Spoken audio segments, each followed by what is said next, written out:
He whenua, he rihi, me tētahi kaupapa whakarauiri i te awa o Mōhaka, etahi o ngā hiahia o Ngāti Pā Hauwera i whakamanatia i roto i tā rātou whakataunga tiriti o Waitangi i te rānei.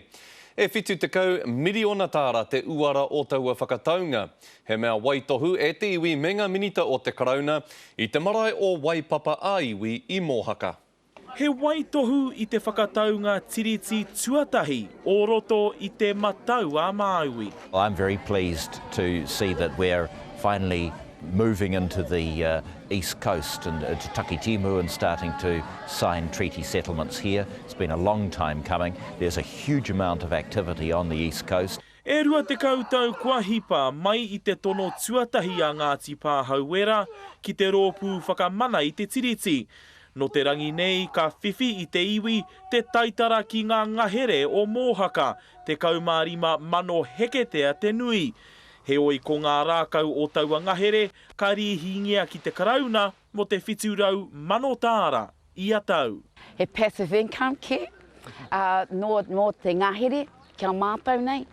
I muri i tēnā ko ngā pāmu kei te puta mai ngā mahi mō ngā whānau katoa i konei. Kua tau e nai nei. Mā te rā, mā te whakaaitanga i Wainganui a mātou o te karauna rawa ko Ngāti Pā Hauwera, kua tau tununga o ngā aoanga o mua.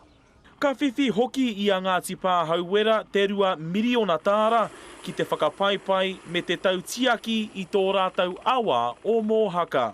There's going to be a Hawke's Bay regional committee that will sit with the local regional council. That's a very important development. I te tau iwa te kaumārua i puta ai te pūrongo mo te tono a Ngāti Pā Hauwera, engari kātahi anō te karauna ka aro mai. I tinoi hoti nei.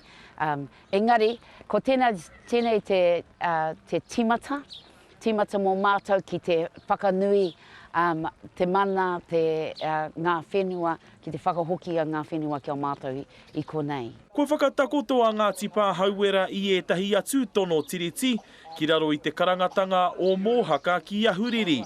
Kei te tārewa tonu ēnā, engari anō tēnei, e murua i ngā hara o ngā tau ko tahirau e rima te kau.